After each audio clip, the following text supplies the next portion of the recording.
जो लग रही तस्वीर उनकी बेंगलोर में, वो मुस्कुराते हुए लग रही है। हमने आपने कभी योगी जी को मुस्कुराते हुए नहीं देखा। कभी देखा आपने उनको मुस्कुराते हुए?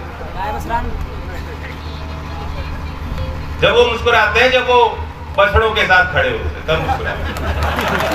विधायकों का भी यही हाल हो गया इनके, बिजार जैसे घूम रहे हैं, खाली कोई काम नहीं। बेंगलोर एयरपोर्ट पे भी होर्डिंग लग रहा है योगी जी का, यूपी नंबर 1, बेरोजगारी में नंबर 1 है, महिलाओं के खिलाफ अपराध रुक नहीं रहे, किडनैपिंग हो, मर्डर हो, संगठित अपराध भी नहीं रुक रहा। इन चीजों में हम नंबर 1 है। अभी भी मंत्रिमंडल से मंत्री जी को हटाया नहीं गया। हिम्मत योगी जी में नहीं है।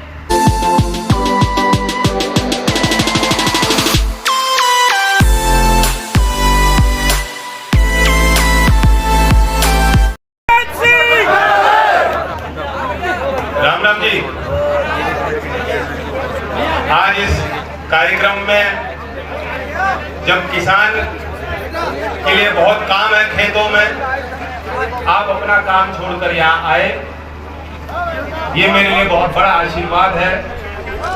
आपने पगड़ी भी बांधी, वह पगड़ी किसी एक व्यक्ति की तरफ से नहीं या एक समाज की तरफ से नहीं थी। उस पगड़ी में आपका भरोसा भी है। आपका मेरे लिए और मेरे साथ चलने वाले सभी लोगों के लिए बहुत बड़ा आशीर्वाद भी है। और जो हमारे यहाँ मान्यताएं हैं पगड़ी से जुड़ी हुई, मान सम्मान की, तो मुझे इस बात का पूरा एहसास है और ये बातें जीवन भर मेरे लिए स्मरणीय रहेंगी। ये मेरे लिए भी कठिन पल हैं, बीते दिन आपके लिए भी कठिन बीते होंगे और आगे भी चुनौतियां अनंत हैं। किसान तो इन बातों को समझता ही है, तो किसान को लड़ना पड़ता है जीवन भर। खेती कैसे बढ़ेगी, कैसे बेहतर उपज वो पैदा कर सकता है, उसे वहां लड़ना पड़ता है, सरकार से लड़ना पड़ता है। अधिकारी तंग करते हैं, दूसरी ताकतें आ जाती हैं, उनसे लड़ना पड़ता है। बहुत अच्छी फसल करने के बाद भी चैन की नींद कोई किसान सो नहीं सकता, क्योंकि जब मंडी में वो जाएगा वहां भी जो है उसके साथ दुराचार होता है।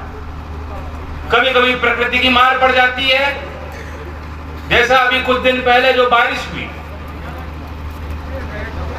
मैं जानता हूं 30 से 50% इन क्षेत्रों में आपका धान खराब हुआ, बाजरे को नुकसान, लाया को नुकसान हुआ, आलू की बुआई चल रही थी, जहां बुआई हो गई थी वहां भी उनको नुकसान हुआ। और अफसोस इस बात को लेके होता है कि इस सब के बाद भी इन दिनों में आप ही से मैं सवाल पूछूंगा, क्या कोई सरकार की तरफ से कोई कर्मचारी, कोई बीमा कंपनी, आपने बहुत सुना प्रधानमंत्री जी कहते थे प्रत्येक किसान को हमने बीमा दे दिया और इस बीमा के माध्यम से आय दुगनी होगी, कोई आया क्या सर्वेक्षण करने?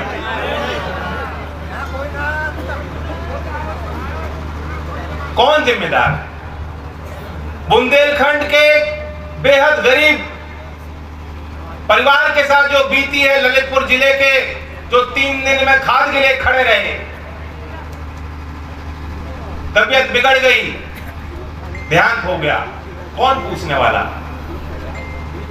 ललितपुर जिले के एक और किसान ने, जो मीडिया में खबर आई, मैं उस आधार पे कह रहा हूं, साफ साफ छपा है, उनके घर वालों ने साफ साफ कहा कि परेशान था किसान, इन्हें खाद नहीं मिला, इन्होंने आत्महत्या कर। कौन जिम्मेदार है? जब कोई अच्छा काम आप लोग करते हो तो उसका श्रेय नेता लेना चाहते हैं। योगी जी से जब पूछा जाता है कि गन्ने का भुगतान नहीं हो रहा, तो कहते हैं हमने तो रिकॉर्ड रिकॉर्ड खरीदारी हो गई, रिकॉर्ड पैदावार की है गन्ने की। गन्ने की पैदावार योगी जी ने ना करी। ये तो कैसे कैसे करके आपने बचाव करना पड़ता है, हर खेत में तार लगाने पड़ते हैं। आजकल जंगली सुअर, जंगली जानवर, विधायकों का भी यही हाल हो गया इनके, बिजार जैसे घूम रहे हैं, खाली कोई काम नहीं है।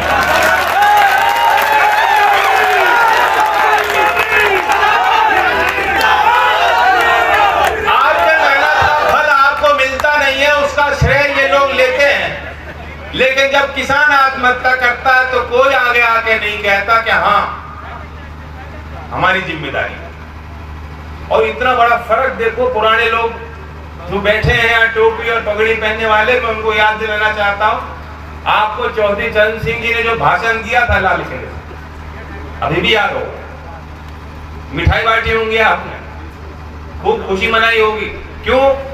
तो आपको मालूम था कि गांव के परिप्रेक्ष्य से इस गांव की बात, भाषा, बोली, पीड़ाओं को समझने वाला व्यक्ति उस बड़े पद पे पहुंचा।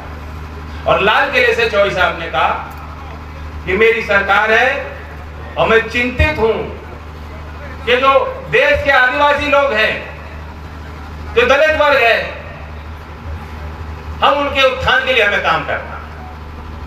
यानी प्रधानमंत्री होते हुए वो कह रहे थे, मान रहे थे, स्वीकार रहे थे कि सरकार की बहुत कमियां हैं, व्यवस्थाओं में बहुत कमियां हैं। और आज जो प्रधानमंत्री है खुद अपने ऊपर कुछ नहीं लेते, 70 साल गाते हैं, नए नए कीर्तिमान स्थापित हो रहे हैं,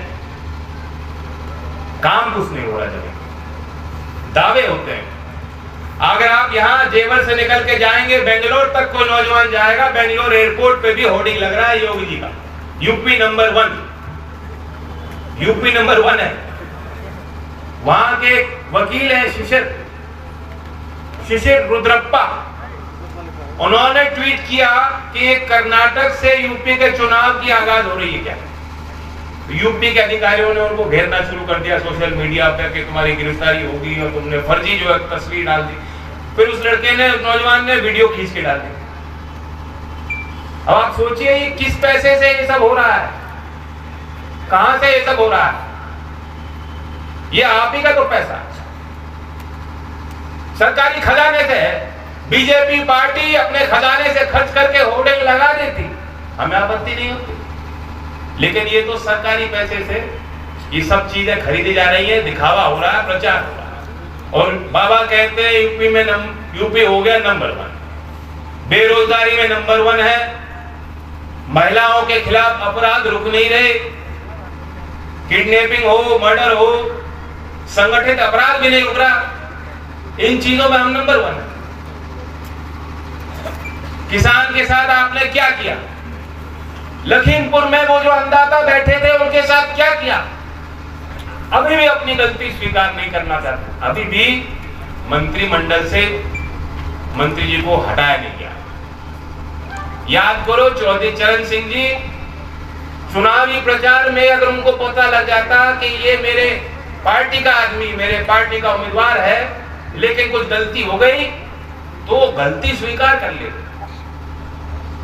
कितनी बार मैंने किससे आप लोगों ने मुझे सुनाए हैं कि चुनावी सभा में कोई अपने पार्टी का नुकसान नहीं चाहता, सब लोग सोचते हैं मेरी संख्या बढ़ जाए। आज अगर कहीं इस प्रदेश के किसी कोने में अगर म्युनिसिपल चुनाव में एक कॉर्पोरेटर बीजेपी जीत जाती है, मोदी जी ट्वीट करके बधाई देते हैं कि वाह हमारा कॉर्पोरेटर जीत गया।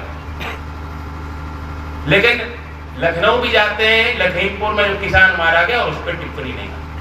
मंत्री जी को बर्खास्त करने की हिम्मत मोदी जी में नहीं है, हिम्मत योगी जी में नहीं है, जो कहे कि ऐसे मंत्री मंडल पे लोगों का विश्वास नहीं रहेगा, इनको आप हटा दीजिए। लेकिन बाबा में हिम्मत है तो घूरेंगे आपको, लाल आंख आपकी तरफ दिखाएंगे, धमकाएंगे आपको।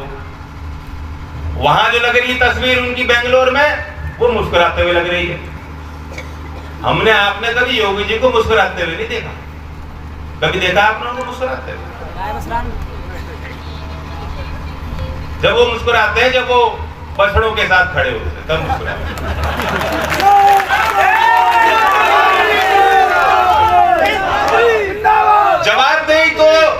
जवाबदेही इनकी है, जवाब हिसाब आपको लेना।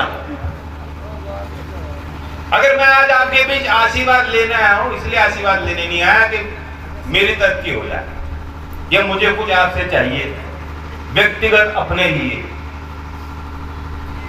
मैं तो सिस्टम के अंदर भी रह चुका हूं, एमपी रह लिया आपके पड़ोस से, बहुत चीज मैंने करीब से देखी, लेकिन मैं चाहता हूं ये मंच जिंदा रहे। आज आपकी कोई वक्त राजनीतिक पहचान नहीं है, आपको कड़वी लगेगी बात, कोई पूछने वाला नहीं। अगर आपके वकील होते तो दिल्ली में घुसने से इस तरह से किसानों को रोका नहीं जाता। पहली बार हुआ है किसान घुस नहीं सकता, बैरिकेड लगा दिए, तार बिछा दी, घुसोगे तो मुकदमे होंगे। और अगर वहां चौधरी अजीत सिंह जी आज हमारे बीच होते और संसद में होते तो इतना लंबा 1 साल का आंदोलन किसान को करना नहीं पड़ता।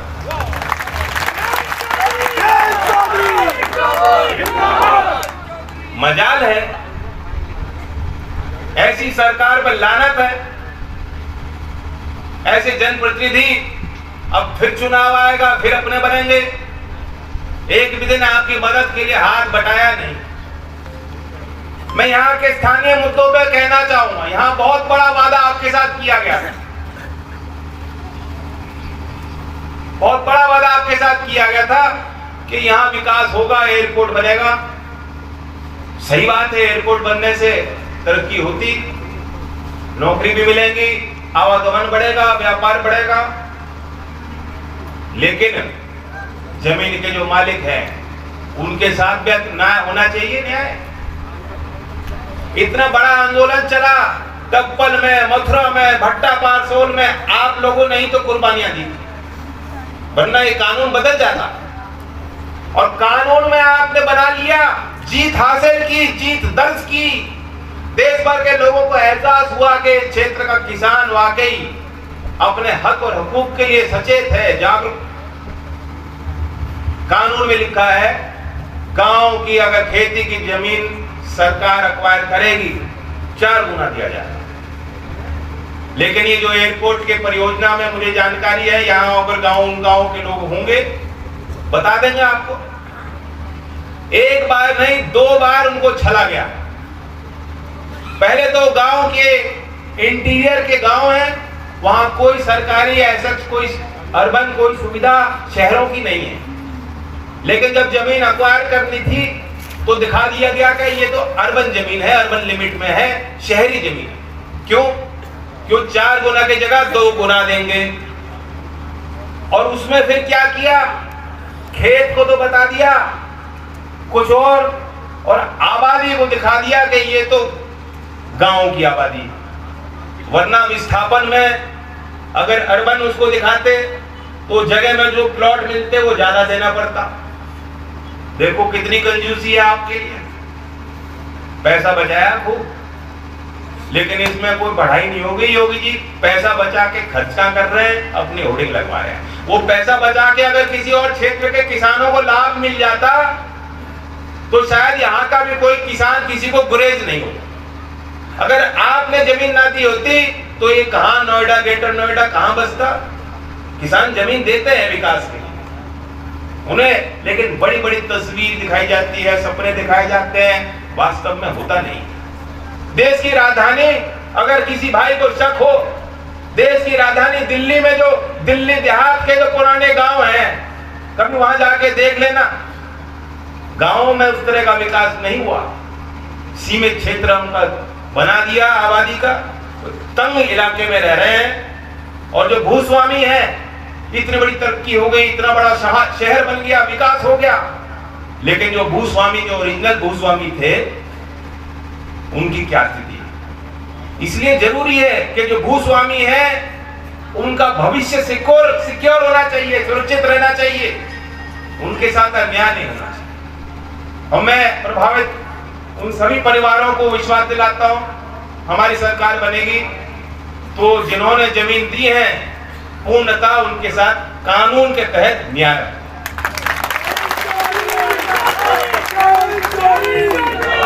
यहाँ की बहुत बड़ी संभावना भी है। हम चाहते हैं कि क्योंकि ये आप एनसीआर में देश की राजधानी के करीब हो, इंडस्ट्रियल एरिया बड़े बड़े यहाँ विकसित हुए हैं, यहाँ कारखाने लगने चाहिए।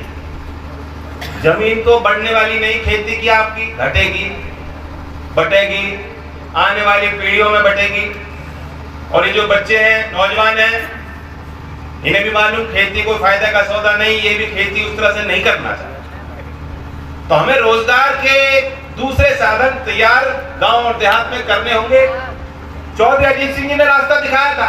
उससे पहले बड़े चौधरी साहब कुटीर उद्योग की बहुत बहुत प्रखर वकालत करते थे। चौधरी साहब ने अगर चीनी की मिल हमारे प्रदेश में और देश में नहीं लगाई होती, दूरी घटाई, लाइसेंस दिए, लोगों को बुला बुला के प्रेरित किया, वो कृषि आधारित उद्योग है, अगर वो नहीं किया होता तो आज क्या हालत हो।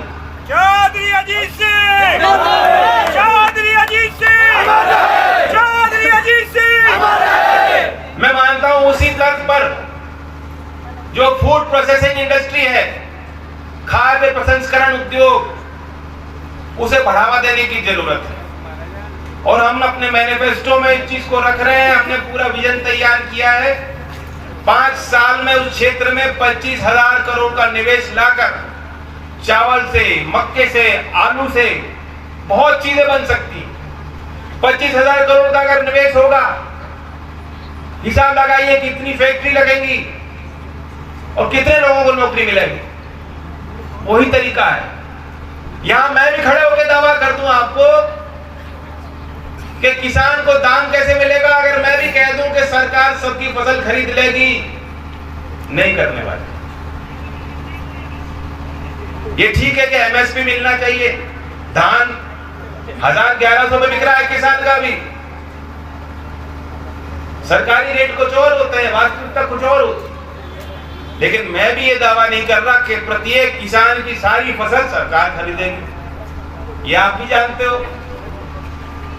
लेकिन फिर रास्ता क्या है कि किसान को अच्छा भाव कहां से मिलेगा, तभी तो मिलेगा। अगर हम इस उद्योग को, कृषि आधारित उद्योग को सरकार बढ़ावा देगी, तभी मिल सकता है।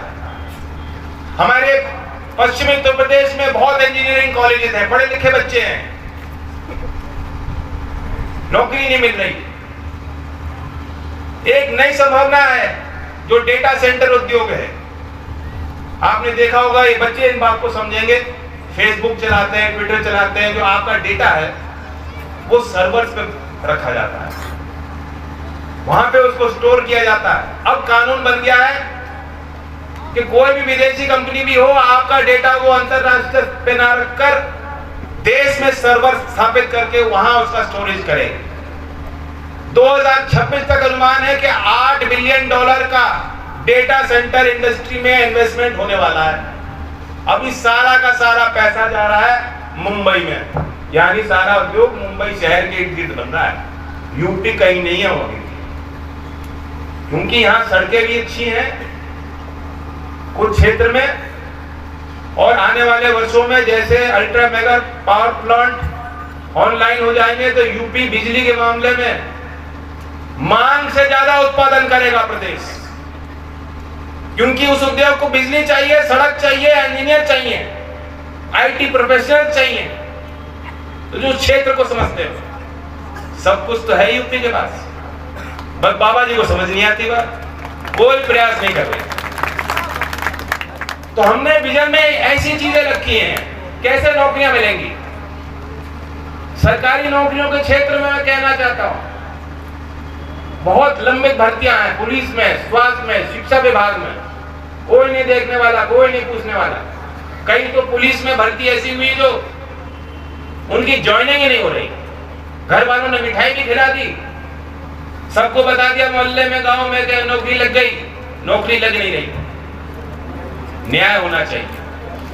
6 महीने के अंदर आप हमारी सरकार बनाओगे, 6 महीने के अंदर जितने रिक्त पद हैं उनको भरने का काम हम करेंगे।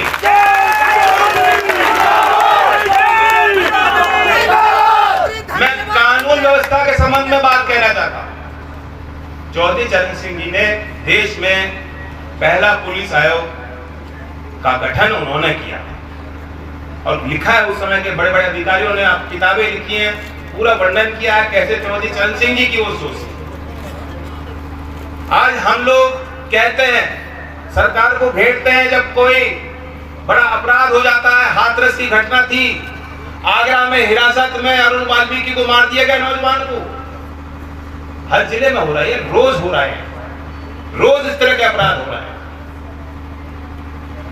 अब मुझे पीछे पीछे से मांग पत्र आ रहे हैं, लेकिन इसमें दोष आप वर्दी पहने किसी पुलिस के जवान को तो नहीं दे सकते। उनकी ड्यूटी बहुत कठिन है, वे हमारे बीच के बच्चे हैं और उनका ख्याल सरकार को रखना चाहिए कि उनका मनोबल ना गिरे, तभी तो सेवा का स्तर बेहतर होगा। हमने तय किया है कि इनकी जो ड्यूटी है निर्धारित घंटों के लिए होगी, ओवर टाइम सुनिश्चित किया जाएगा। बॉर्डर स्कीम को हटाकर, क्योंकि यहाँ नोएडा का बच्चा गांव का रह रहा है, काम ड्यूटी उसकी गाजीपुर में है, कैसे कर ले? गृह जनपद पास के जिलों में उनकी ड्यूटी लगे, जो दूसरे राज्यों में 25 साल 27 साल तक भी लड़के आवेदन कर सकते हैं नौकरी के लिए। पुलिस में हमारे यहाँ 22 कर दिए इन्होंने, पर कहां से मिल जाएंगी नौकरियां? 2 साल तो सब बच्चों के कोविड के मारे सब खराब हो गए, तैयारी नहीं कर पा रहे। हमने तय किया है कि इस उम्र को बढ़ाकर जनरल कैटेगरी में हम 28 साल करेंगे।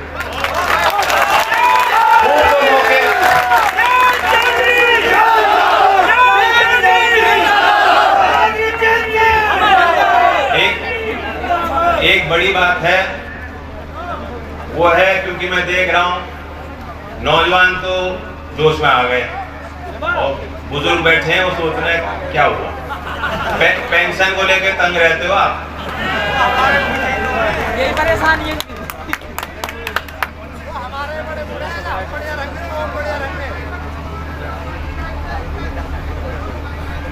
एक तो यह है कि पेंशन के उस सूची में बहुत लोगों का नाम ही नहीं रहता, सर्वेक्षण दोबारा कराने की जरूरत है और उसमें बहुत फर्जीवाड़ा भी होगा, भ्रष्टाचार भी होगा।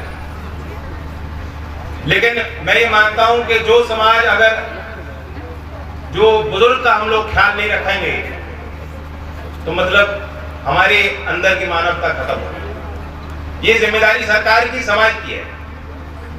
जो आज पेंशन मिल रही है आपको 60 से 79 साल की जो एक कैटेगरी है सीनियर सिटीजन्स की, वरिष्ठ नागरिकों की 500 रुपए मिलती है। हमारी सरकार बनाओगे 3 गुना देगे 1500 रुपए, और जिन्हें 80 साल से जिनकी ज्यादा एज है उनको अभी 800 रुपए मिल रही है, उनको 2400 रुपए, 3 गुना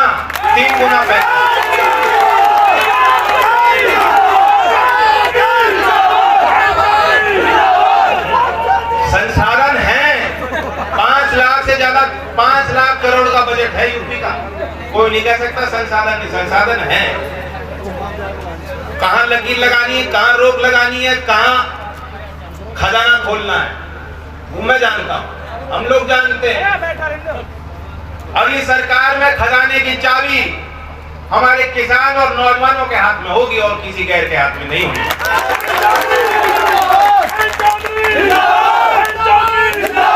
अब आ जाओ जो बड़ी पॉपुलर चीज थी, बिजली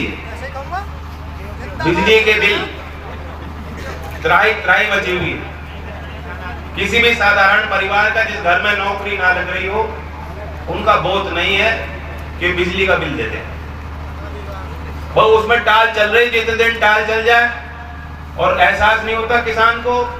इन्होंने नीति ऐसी बना दी थी कि एक तो माफी योजना नहीं बनाई और कनेक्शन काट देते थे और किसान को पता भी नहीं, उसकी पेनल्टी लग रही, बिल बढ़ता जा रहा है। कितने किसानों पे तो एफआईआर की गई। यहां भी कई किसान होंगे जिनको पता लगा कि एफआईआर होगी उनके खिलाफ। हमने तय किया कि किसान के लिए और बुनकर के लिए, और ये जो मैं पहना है ना, ये पूर्वांचल के बुनकर ने मुझे भेंट किया।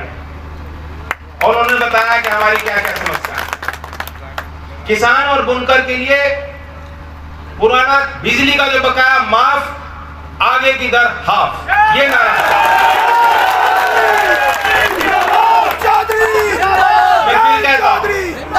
हम अभी से इन बातों को कह रहे हैं कि अगले 4 महीने हम यही बात करेंगे, बार बार दोहराएंगे। गांव गांव में, गली गली में आप जाओ, कोई दूसरे पार्टी का नेता आएगा, उस पर दबाव तो बनेगा। मैं तो मानता हूं उतना दबाव बना दो कि हो सकता है इससे ज्यादा मिल जाए कुछ।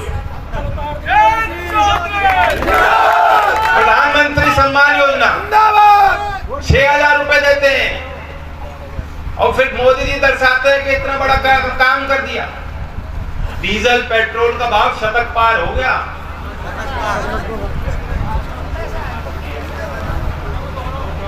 नया कीर्तिमान बन गया। एक साल में इतनी वृद्धि कभी नहीं हुई जितनी पिछले साल में होगी। रोज 35 पैसे कट रहे हैं। तो इसलिए हमने माना है इस बात को। मैं इस बात को भी कहता हूं खुले मन से कि जितना हम दे रहे हैं ये भी पर्याप्त नहीं होगा, लेकिन एक शुरुआत हुई। हम आपको 6,000 देते हैं। 23 दिसंबर चौधरी चरण सिंह जी के जयंती किसान दिवस के अवसर पर हम उन 6,000 को 12,000 करेंगे। और जो लघु किसान है, जो छोटी जोत पे खेती कर रहे हैं या असिंचित जमीन पे खेती कर रहे हैं, उनको 15,000 हम देंगे।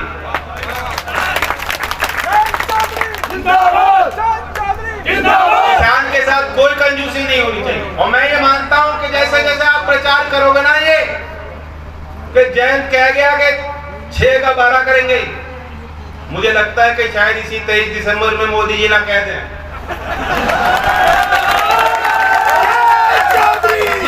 और मैं जहां रोज ताना कस रहा हूं उनको कि डीजल जो शतक पार हो गया, हो सकता है योगी जी 2-3 रुपए टैक्स भी माफ कर दें।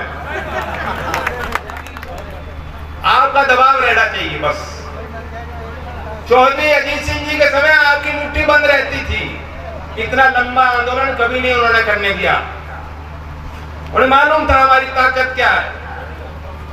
आज स्थिति हो गई, हमारी मुट्ठी भी खुल गई और काम भी नहीं हुआ। ये मान सम्मान की लड़ाई है।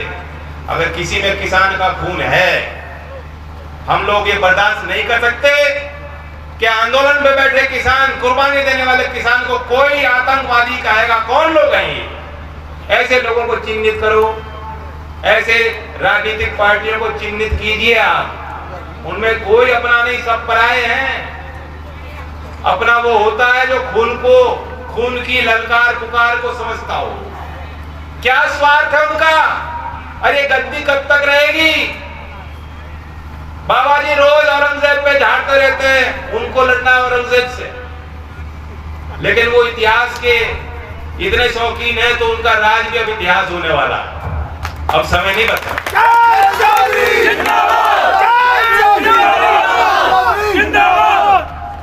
बाकी बहुत कई विषय हैं, कुछ चीजें तो मैंने यहाँ खोली हैं। कल बड़ौत में कार्यक्रम होगा, वहां मैं कुछ घोषणा करूंगा और मैं आप सबको निमंत्रण देता हूं कि हम 31 तारीख में लखनऊ से जो पूरे मैनिफेस्टो को जारी करेंगे, लोक संकल्प 2022। और ये मान लेना, ये हमारा निश्चय है, ये हमारा निश्चय है।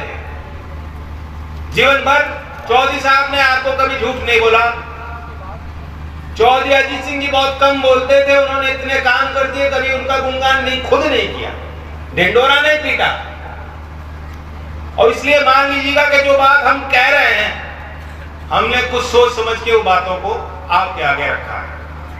तो इसलिए मेरे लिए यही बड़ा आशीर्वाद होगा, लोक दल को जिताओ, इस मंच को मजबूत करो।